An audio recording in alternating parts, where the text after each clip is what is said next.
So thanks for joining us.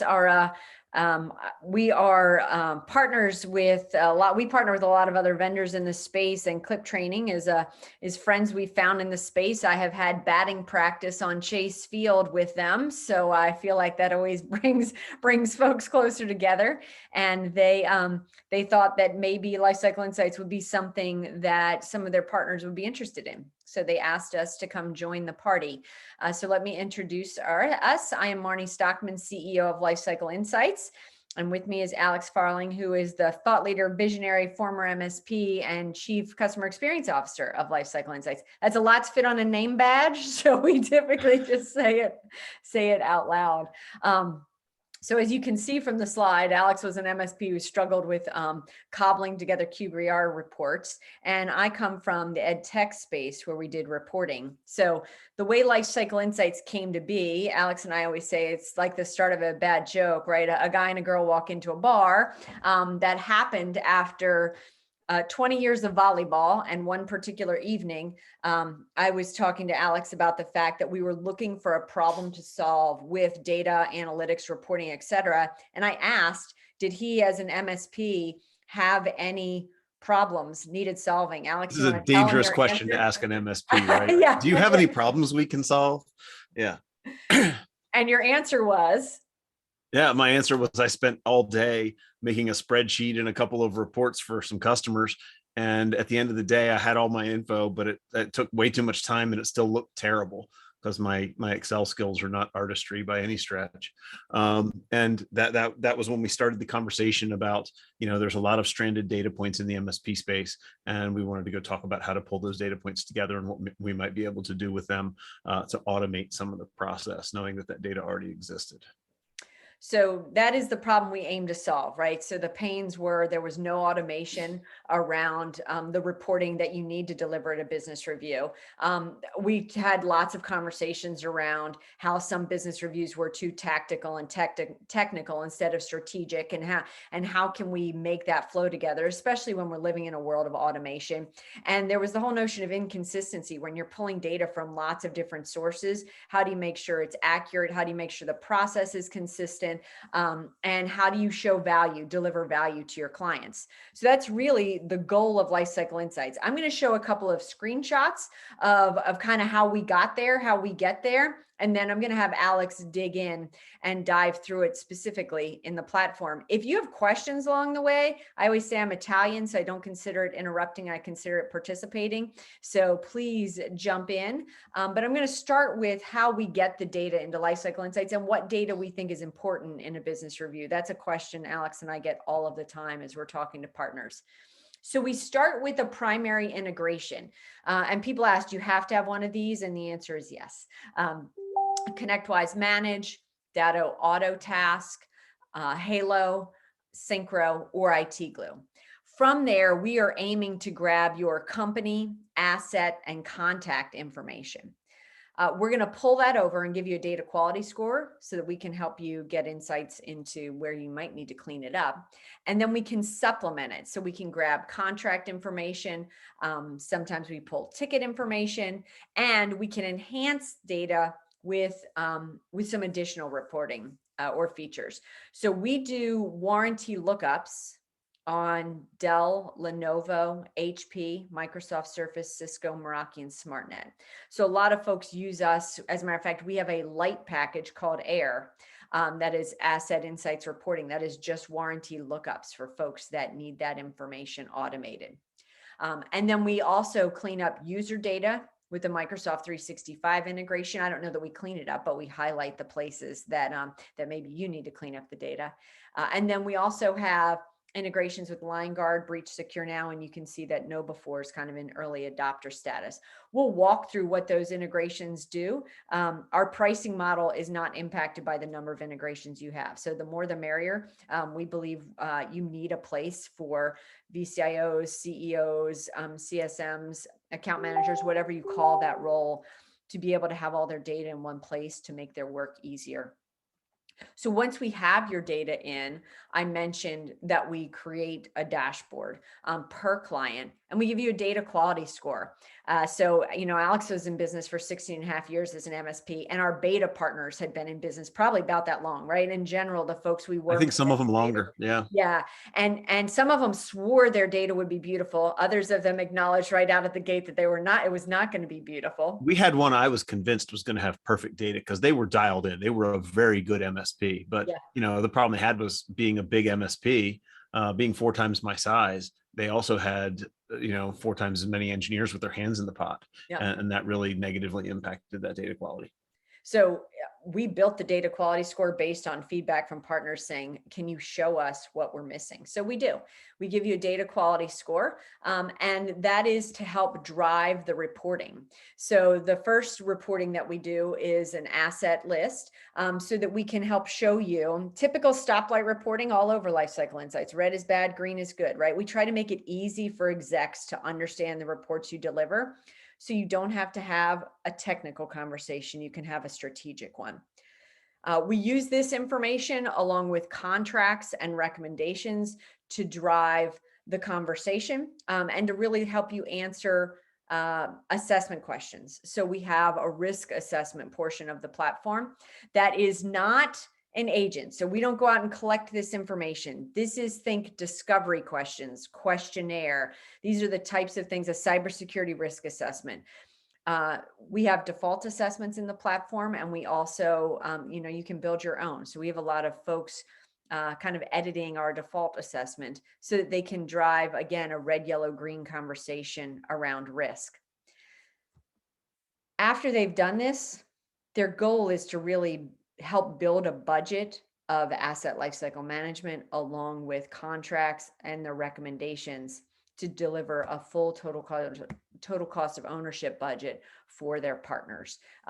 We've had several folks in our MSP Geek Slack channel recently talk about the mic drop moments when they delivered a budget for their partners for the first time, that it really has impacted sort of their strategic partnership with their. It really does. I mean, my favorite story is the guy who walked into a nonprofit that had inherited a CFO from Fortune 500, and afterwards, everybody was walking out. The CFO grabbed him in the hallway and pulled him over. He thought he was in trouble, and the guy says, coming from the Fortune 500 space, I never thought that in a small nonprofit I'd be able to get this kind of reporting. And he was just blown away by it. So immediately, brand new CFO just turned into a raving fan with just one report, which was pretty awesome. And then, as I mentioned, the whole goal of this is to be able to help you drive your recommendations, right? Your strategic conversations of what you recommend to help keep your clients more stable, secure, and supportable. So that's a high level overview of what Lifecycle Insights does. Alex is going to dig in a little deeper, but we like folks to know walking in like what we're aiming for. So fair warning, Alex's internet is questionable at best today. So I'm gonna let you take the screen, but if I have to steal it back, I can. So if we lose Alex, don't No panic. worries. Yeah, we'll get it. We'll get her done. So give me just 1 second. I'm going to go grab the screen that I need to share. All right. So this is what the Lifecycle Insights platform looks like from the inside. I'm just going to juggle my windows here so I can respond to anybody who wants to chat, but feel free to ping questions and drop something in chat if you need to talk. But as Marnie told you, this is really, it's become that go-to platform for the account manager, for the guy doing the VCIO work, for the guy doing the inside sales work, to be able to go and really lead that conversation with their customer. It was really important to us in the beginning to build those integrations that she talked about. So, back to the integrations, we pull in all this data. We use our account settings to supplement the data once we get it. So for example, from your primary integration, whether that's IT Glue or ConnectWise or Halo or Synchro or Autotask, whatever that is, we pull up maybe an asset in from there. One of the really cool things that we do is we go give you the ability to control what we think of that asset and how we present it back to your customer.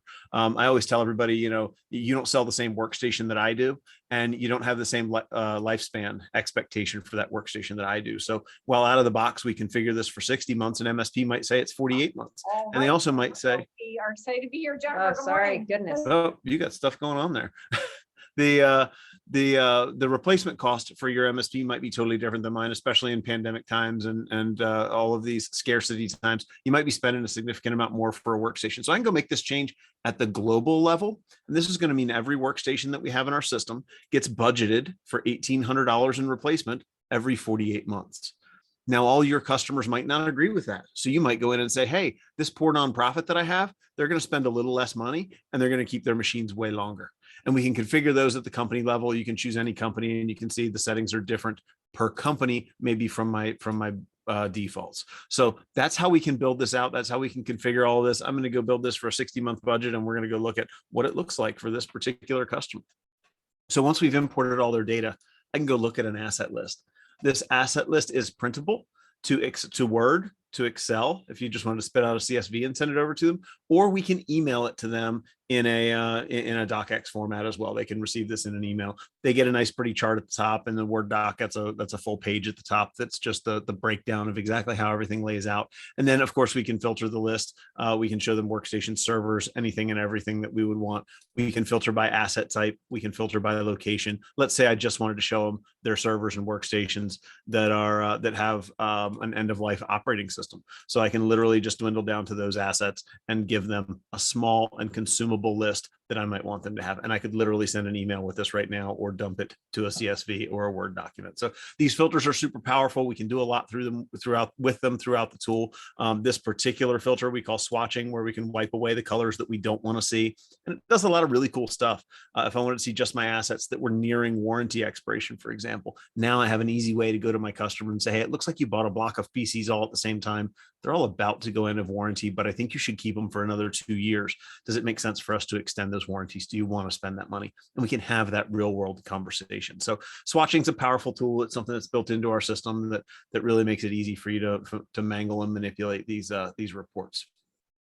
We also bring in a user list. And again, just like we do with the asset list, we supplement the data. So, and actually one of the things I didn't mention on the asset list is we supplement all of this data. So you'll notice the end of life column, end of life comes from purchase date. So we go out and look up, your RMM tool tells us, hey, we have a Dell Optiplex 3040 and here's its serial number. We go out and look up the purchase date from Dell. We get the warranty expiration date from Dell. And then Dell, using that policy we were just looking at, we're going to say, hey, here's the end of life date for this asset. This is when money should land on the budget for that. So we're doing this with a combination of data that lives in that PSA, and then those integrations that we were talking about before, the warranty lookups that we can go out and improve that data with. To that same end, we're going to improve the data that comes around the users. Yes, we'll get to the M365 report and recommendations. I'll make sure I get there, Todd. So when we go look at a user, we do the same thing. We extrapolate data from a bunch of different systems, right? My RMM or my PSA system tells me I have this user, right? I know all of this stuff from my PSA, but then I have him integrated to Breach Secure Now, and I can see this is his average, his latest employee security score that he clicks on about 1 out of 9 phishing emails. So I actually saw a guy yesterday who had someone who clicked on 50% of their phishing emails across the entire organization, which is a scary conversation to have. And I can also see their annual simulation scoring. And then I add some Microsoft data to it too, right? So now I can identify maybe that user who has MFA disabled and won't let us put MFA on their phone or something like that. But we can have one big conversation with the business owner. I don't have to go, okay, here's who I think I'm supporting. Here's the people that you pay me to support. Here's how they all did in phishing, and another email. And here's how they did in security awareness training, and another email or another report. And then another report yet to show who's licensed for Microsoft 365 and the standing of those licenses and whether or not they have MFA, right? We can combine all of this into one place and really show how all that comes together. So as we start to build these data sets, we feed a lot of this information into other reports. So for example, the budget forecast. We build the budget forecast by taking those end of life dates from the asset list and assigning the dollars associated with those items right into the budget. So you can see here, I have a section for overdue. I like to look at it in a spreadsheet view, but you can show it to your customer any way they want to see it. I like a 12-month budget with in spreadsheet view here. I can see every asset that needs to be replaced. Right here, I have a recommendation, what Todd was kind of talking about, where there's some PCs that need to be replaced. We haven't put a date on it yet, but we've accumulated some dollars to go talk about it. We have a lot of contracts and subscriptions. We'll talk about this in a minute. But the other thing you see is software, network equipment, workstations, servers, virtual servers. These are all the things that are probably a configuration in ConnectWise, in IT Glue, somewhere else. And we're starting to budget for the replacement for those assets. So you can see as we're starting to plan what you need to replace there. And we can kick this out 5 years too. This is really the mic drop moment when you get to go to your customer and say, hey, Mr. Customer, look out. 2023 and 2024 are going to be really, really bad years for you on IT spend. And yet, 2025 and 2026, you'll see a 15, 16% decrease in IT spend. And this year is actually really, really low. So let's see if we can't get caught up on some of the stuff that we're overdue on. This helps enforce the concept to your customer of the debt snowball. If you haven't heard me talk about the debt snowball, this is where, we've accumulated a little bit of technology debt. We've got some projects we need to do. So we got $40,000 in stuff we should have done already or need to do. Now we've got another 76 grand to do this year. If we don't do all of that, and that's $115,000 worth of stuff, if I don't do that whole 115 grand, then in 2023, that problem is going to go up to a $225,000 problem. So a $235,000 problem. Math is hard. And this just continues to roll up and get bigger and bigger and bigger if we do nothing about it. So these MSPs who come to us and say, well, I don't really tell my customers when to replace stuff. They just replace it when it gets old. What you're doing is accumulating that debt snowball and knowing that everything's going to fail at one time and then surprising your customer with that spend. And we're having incredible success with MSPs who are going to their customers, explaining to them technology lifecycle management and using a long-term budget to help their customer come to terms with managing this. It doesn't matter if you're managing on a 3-year life cycle, a 5-year life cycle, if every asset type has a different kind of life cycle. This is the thing that helps you move from a technical conversation with your customer, as one of our consultants says, a server room conversation, to a really strategic conversation, to that boardroom conversation. So if we can help you move from a server room conversation to a boardroom conversation, you're more valuable in the eyes of your supporting, of the customers you're supporting. So we know where all these big things at the top came from. Let's go look at where contracts and subscriptions and recommendations come from. We'll start with contracts. You have a few contracts in your primary systems today. So today you're working with your customer. You've got whatever you bill them for managed services, maybe what they spend in Microsoft 365, maybe what they spend for their BDR solution. But they have a bunch of things that don't come from you, including line of business vendors, right? Who knows how much a Salesforce renewal costs? It can be $20,000, $30,000, $40,000.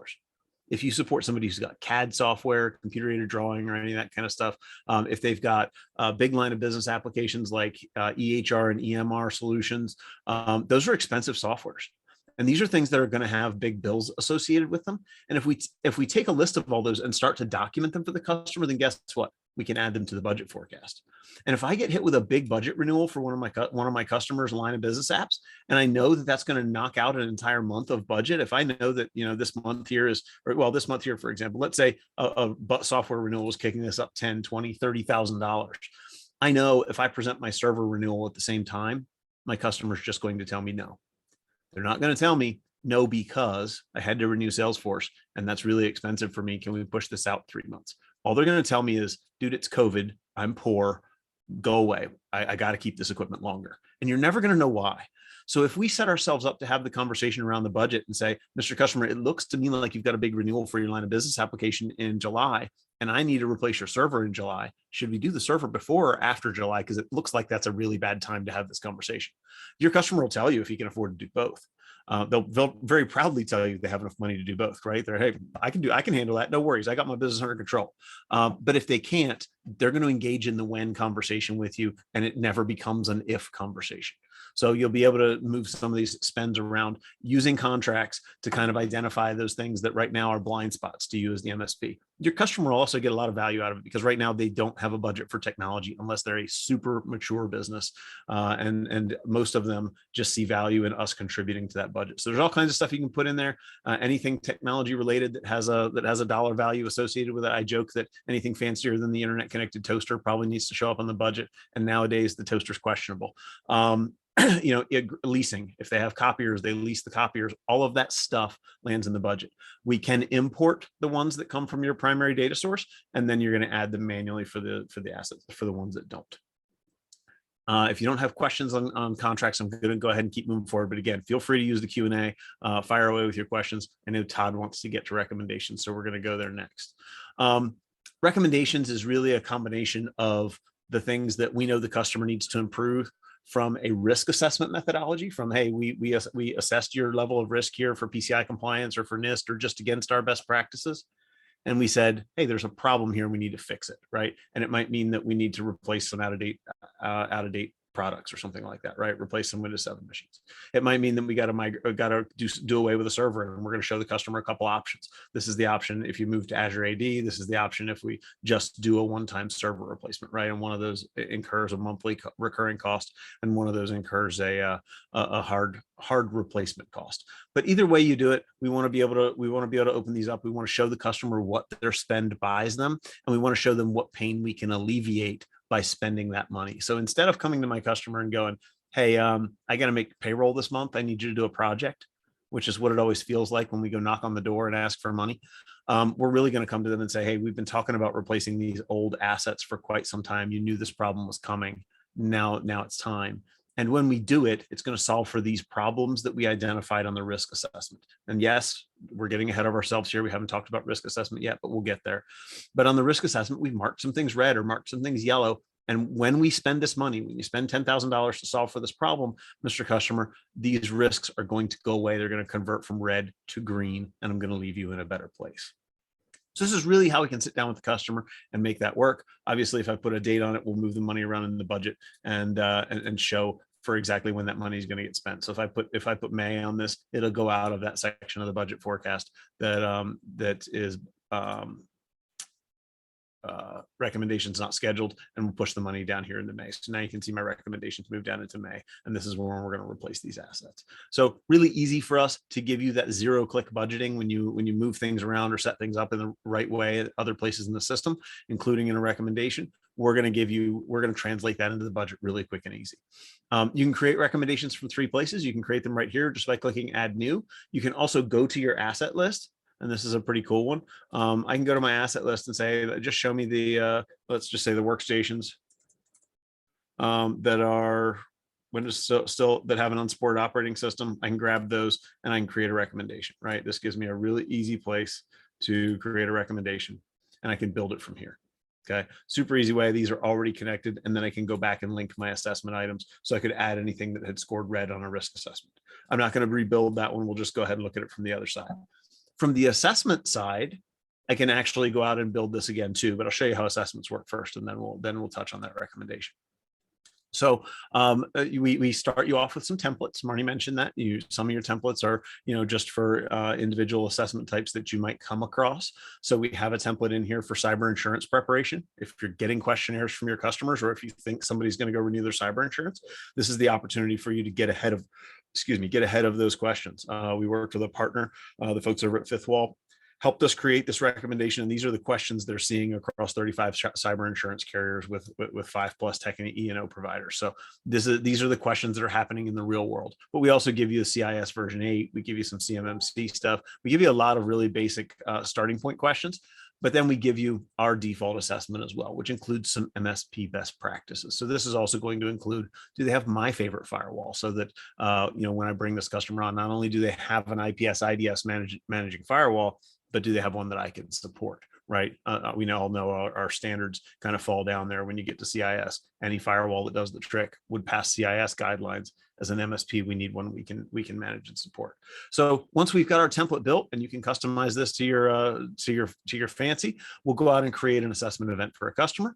Once we've built the assessment event, we'll go in and score it red, yellow, and green, and just go ahead and mark it up so that we can see exactly how the customer scores. So it's as easy as coming through here and marking things red, yellow, or green, depending on exactly how the customer scores. So in this case, we know power management, the battery backup is insufficient. We need to replace it. It doesn't have enough capacity. So we've gone ahead and marked this red and told the customer what they can do about it. A couple of cool things we can do with this. We can generate a comparison report from this, which shows the first time I ran this assessment versus this most recent run of the assessment. This is how the customer has improved. So by following my guidance and my best practices, we can improve the customer and move them in a better direction. One of the coolest things about this is the ability to use this in the pre-sale function. So we know we can use this in account management with our customer. Hey, when I found you, you were a 62. You've been following my guidance for 6 months or a year, and now we've got you at a 95. What you're going to pay me for is to manage the risk between 95 and 100, and then to continue to make sure you don't backslide as equipment gets old and as things age out and as technology changes. But with a new customer, this is a great report to come to them and say, hey, Mr. Customer, I ran a risk assessment on you as part of our initial engagement. And what I see is that you're getting exactly what you're paying for. Unfortunately, your current provider isn't charging you enough. And that's why you're only spending $1,500 a month for managed services, but they're only covering a little over 60% of the best practices we need to cover for you. If you come to work with me, well, I will bring you automated asset inventory and we'll solve for that problem. We'll migrate your server to Azure and we'll take care of that problem. We'll put in hardware as a service switches and handle that problem. We'll sell you a couple new workstations on your onboarding and handle that problem. Mr. Customer, we'll move the needle for you on all of these different categories to make sure that we improve your standing as you onboard with us and as you engage with us. And this is a really nice way to show the customer why they have pain, because most of them have engaged with you because there's something wrong. This shows them that the pain exists between 62 and 95, and that you bring the tools with you to solve for a lot of that pain. So really great tool, both with an existing customer, show them what the heck do I pay you for anyway, and for a new prospect to show them what it might look like to work with you and how it might hurt less to be working with a more advanced MSP. So before we actually, we're going to take one more step here, and then we're going to jump back and look at the second half of Todd's question. So one last thing we can do once we've run that assessment, we can actually go create a recommendation from the things that failed on that assessment. So I'm going to go grab one of those assessments. Maybe it's the 64 that we were originally looking at for this customer.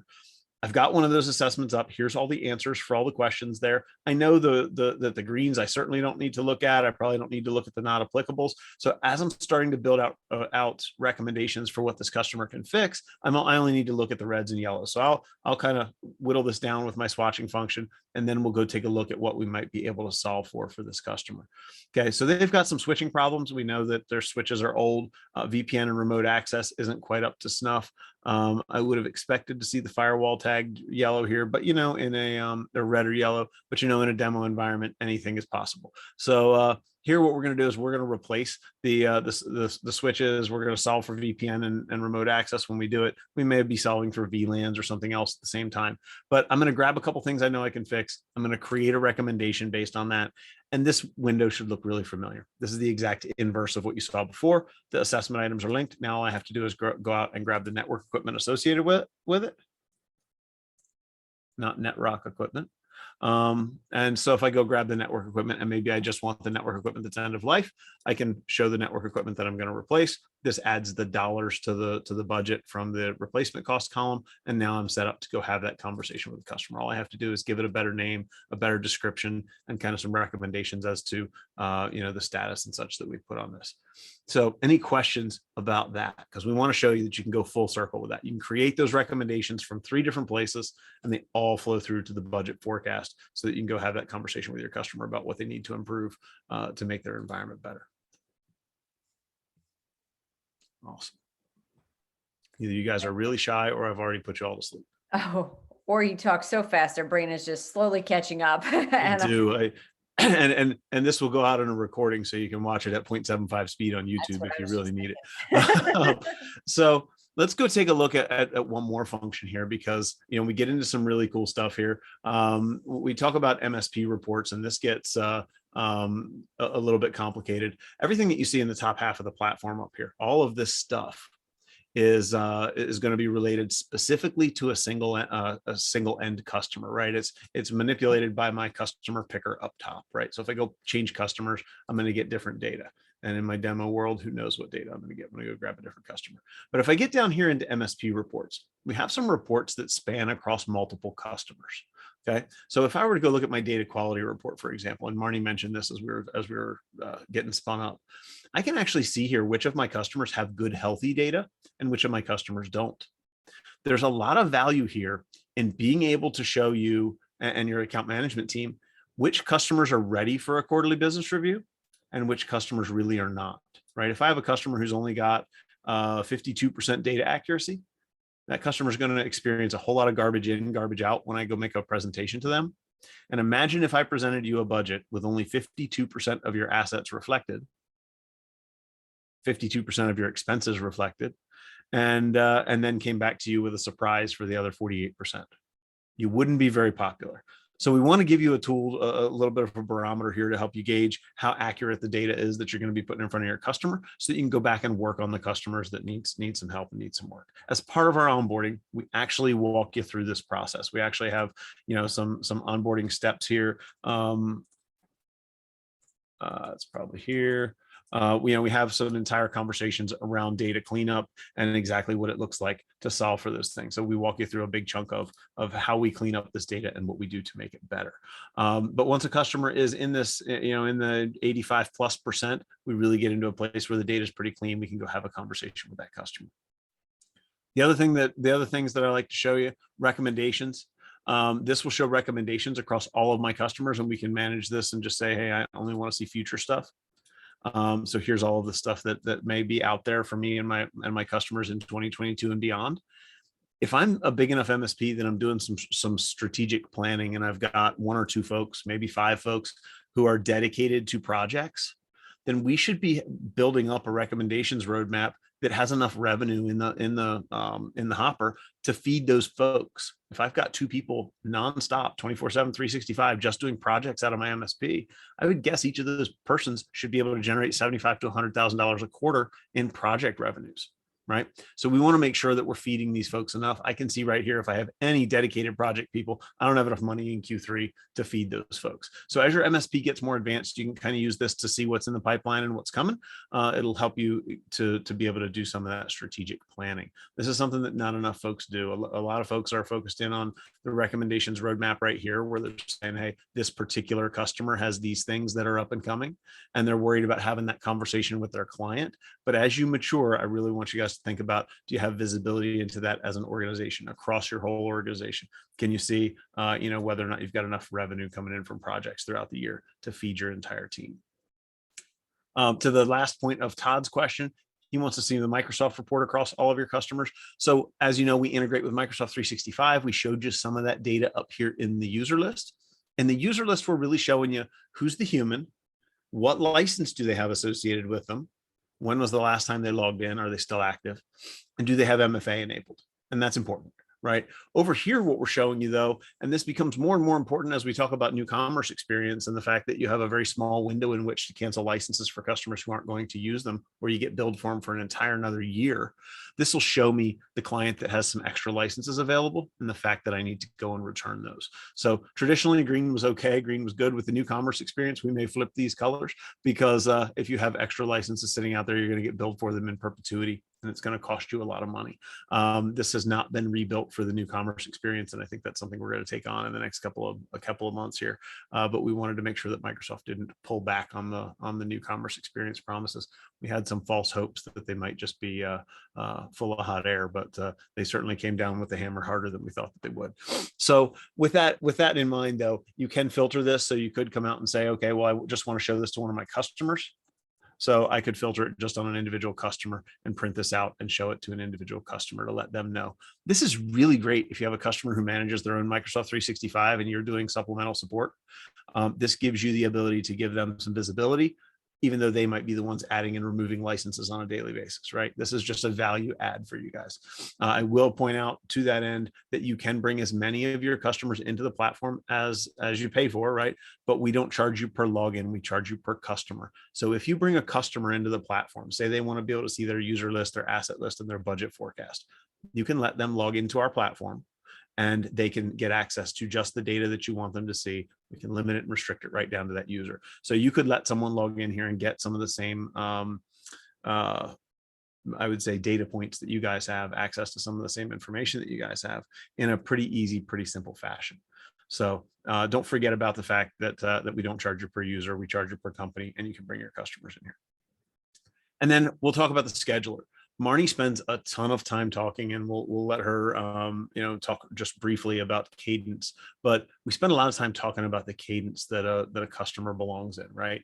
And Marnie, actually, this is probably the best time for you to step in and kind of talk about that. But why doesn't everyone deserve a QBR? Well, first, they don't all want them quarterly, and they don't all need them Right, quarterly, right? right, Like, so, I think it's really important to think about the value you bring to them at each QBR. If you think about a manufacturing plant that doesn't change their IT, approach regularly, what are you bringing to the table new each quarter? When I ran customer success, we would always look at kind of their value, their MRR, versus their effort level. And really, in doing that, your high value, high effort folks, you probably want to meet with quarterly and maybe even monthly, right? I had a 1.7 million annual deal that you can bet they met with me monthly, and we right. had And you're executive going to have those folks, right? quarterly. Your biggest Yeah. customer. Yeah. Yeah. And then, your regulars, compliance oriented, that have to have it quarterly, right? There are some things that they need to do audit wise, versus your smaller clients that maybe are semi-annually every 6 months. And then in the bottom section are annual, but that doesn't mean they get ignored except for that annual conversation, right? So if you're meeting with folks once a year, it could be an email, but what you don't want to do is you don't want to forget to, what I call, remarket to them as you go along, right? If it's password awareness month, you should remind them that that you're helping them with this service. If it's cybersecurity awareness week, you should remind them that this is why they work with you. It does a couple of things. First, it keeps you top of mind so that you are still a part of their IT conversation.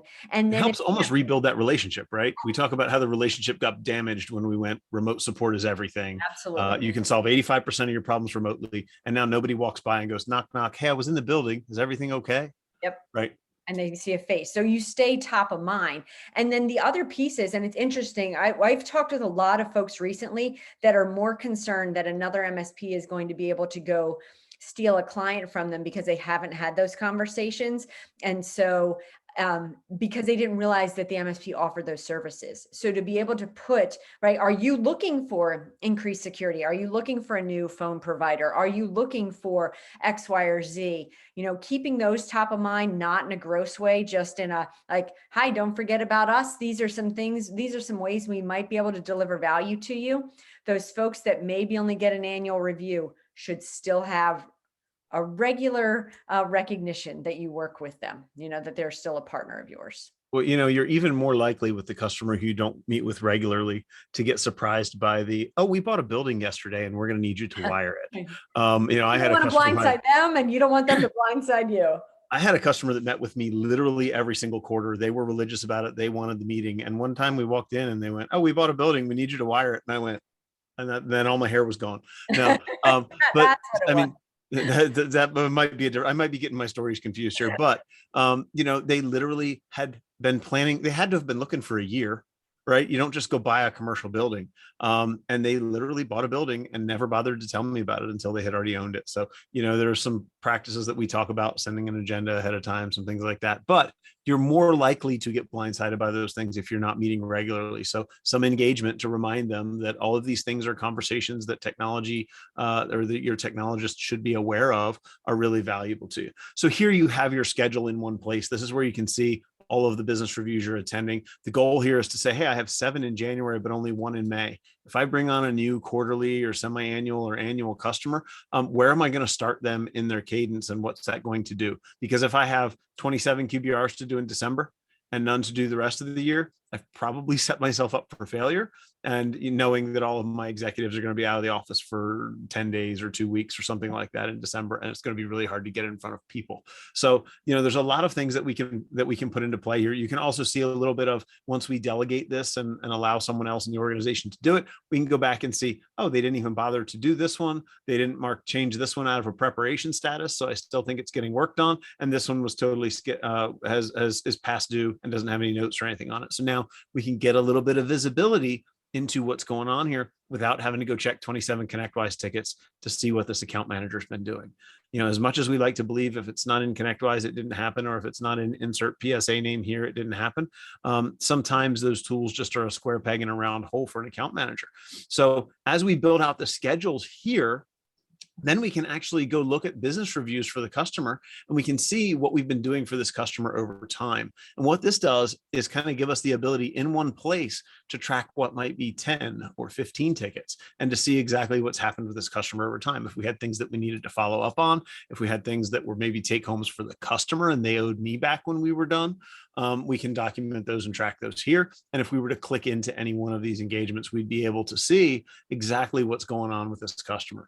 I know one of the big pain points at my MSP was I'd meet with my biggest customer quarterly, and then I'd have to remember, oh, what am I going back to? What were my takeaways from the last one, and have I done them all? And I'd have to go look at a ticket, and that ticket would reference something that happened the time before that. So I'd have to go find that ticket, and we'd have to play this stringing tickets together thing. Well, in LifeCycle Insights, we've kind of tried to solve for that. So you can create an individual ticket for the overarching meeting, and then you can create a ticket for a sub item in the meeting. So in this case, we've got a couple of action items, and we've created ticket 676 to deal with those action items. And I can actually see right here kind of the status of this ticket.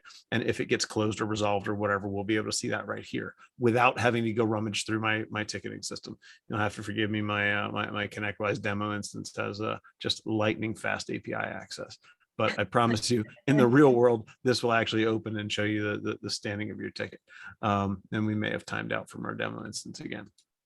But we do give you the ability to create some tickets and push them back into ConnectWise. And that's a really important feature, because this gives you the ability to account for a little bit of the time, to account for the work that's happening, to show some time and energy spent against a contract, but also to be able to see it in one pane of glass, along with the other things that you're doing for your clients and your prospects. So, so that really is the big chunk of how LifeCycle Insights works. Of course, we have our report builder. It shows that it's in beta. We want to do a little bit more overhaul on this before we really release it. But I would say 99% of our partners are using this report builder in beta without a problem. And what report builder gives you is the ability to go out and pull together all of your reports in one screen, so that you can either print them all in one printed document for your customer, or so that you can present them right out of our platform. One of the coolest things we have in here is what we call presentation mode. Presentation mode is a slick little tool. Actually, I need to check some things first. I need to make sure I have a good risk assessment and that I have recommendations to present. There we go. So we're going to present that recommendation, and we're going to present that recommendation. So this gives me the ability to present all of this. Yes, I need to save it.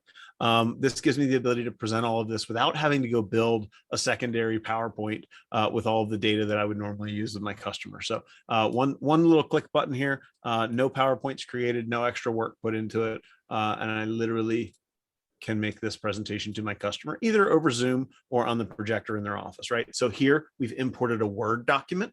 One of the things we can do is present content from other sources and do it pretty cleanly.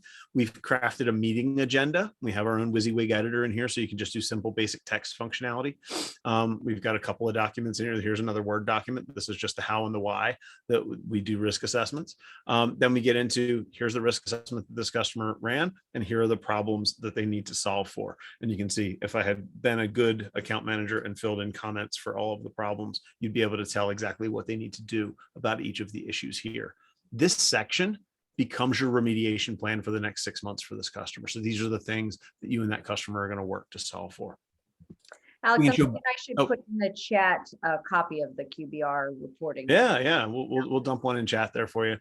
We have a download of this. The download is the Word content. It's a little shorter than this. And this particular sample, I wouldn't present this much to a customer. In a demo, we like to show you all the cool things we can do. We really encourage you to just show what's important to that customer at that time, and really kind of downsize this and refine it to what your customer needs, and to the way that you're used to talking to your customer.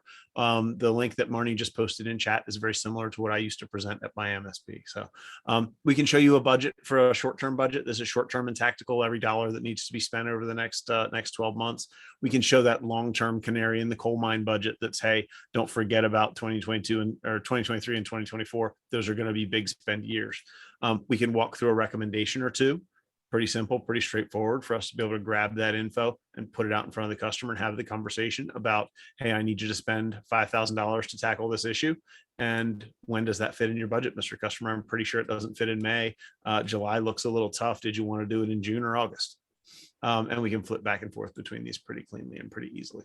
And then, we can enter in an executive summary so we can summarize the meeting nice and clean. We can give them the assessment comparison report, this kind of content. And there's a ton of different things that we can put in here that including a help desk ticket report, the asset list. You guys have seen this. This one's curated, so it only shows the operating systems that need work. We can show a user list. We have a security report from Breach Secure Now. If you want to show this, as a standalone item, I say Breach Secure Now. We also have that report for Know before those guys. And then we show a list of the contracts that have been included in the system. And then if your vendors give you infographics, you can insert those. You have to tweak those a tiny bit to make sure they fit nicely, but you can slide infographics in there as well. So there's a lot you can do in our report builder, a lot of different pieces that you can throw in there. But I think that it's pretty important to know that that's there, and an easy way for you to get all of the content out of our system in front of your customer in one document. Now, when I did it at my MSP, I used to do all those on site. It was pre-COVID times, so we didn't have to worry about it. I got the little binder that does the little comb clips and black cover or black back page, clear cover page, printed it out and took it out and scribbled on it in a Sharpie, and had that conversation with my customer. Presentation mode really helps you do that in a remote fashion if you need to. So that kind of wraps up this piece of the demo. I'm going to hand it back to Marnie, I think, and let her give you about 5 or 10 minutes, a quick overview of a couple of things that we've just launched out of beta that I think you guys are going to want to see. Marnie, do you want to give them a quick glimpse at AIR and customer success? Yeah, AIR for sure. I think I'll send some follow-up. Send some follow-up on customer success. Yeah. So we mentioned at the beginning that that we had a lighter version. We're looking at my screen now. Yep. You are good. That we had a lighter version for the folks that needed just warranty lookups. So we have had a lot of requests for folks that feel, frankly, like they're overpaying for warranty lookups.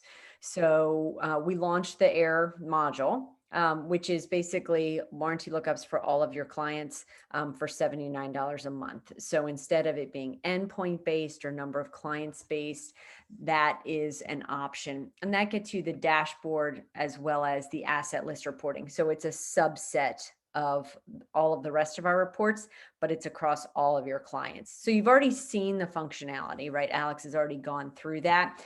But what I'm going to show you is the pricing page, because that's the first thing folks ask about in what it looks like to work with LIfecycle Insights. So when we dig in, everything that we showed you today is our VCIO package.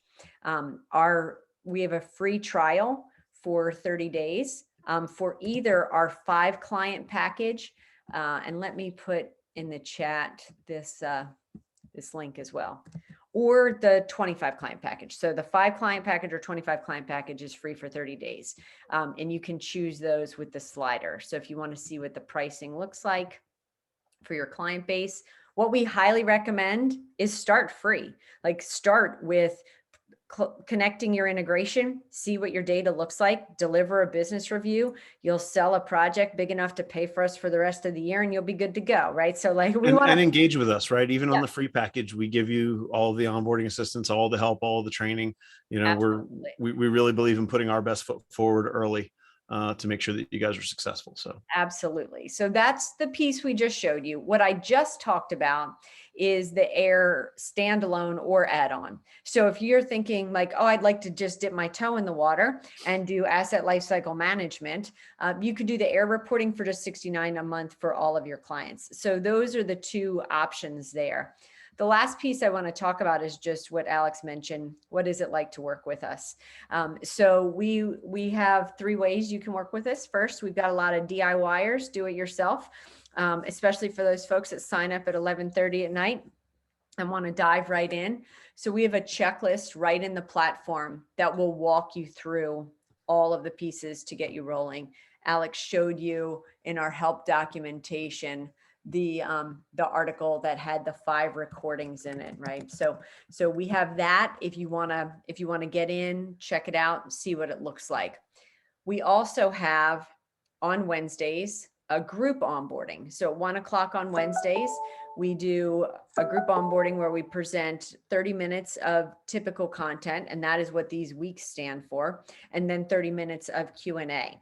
So that's on a rotating cycle. So no matter when you start, you can join the next Wednesday, and we'll dig in and help you. And then we always offer one-on-one support. So our support team is fantastic. We get tickets all of the time that say maybe your support team could come work with some of our other vendors and that reply as quickly. Or It's not an option. Not an option. Yeah, we're not giving them away, so that's not going to happen. But we'd be happy to support you there. And again, happy to talk through any of the pieces. And if you just wanted to jump on a call to say, can I talk about what we're doing now and what we want to be doing? Alex and I both love to chat about business reviews and customer success in general. So if you have any interest in that, please connect with us on LinkedIn, reach out, info. I'll put our email I've now hidden my chat under all of my. Oh, I'll get it. No worries. Okay, thank you. So Alex is going to put our email in the chat. If you're interested in a one-on-one conversation, just reach out to us, and we'd love to have a conversation with anybody. So with that, I will ask if there are any questions for us or anything else we can do to help. Can't believe we got through this whole thing with just 2 questions. So.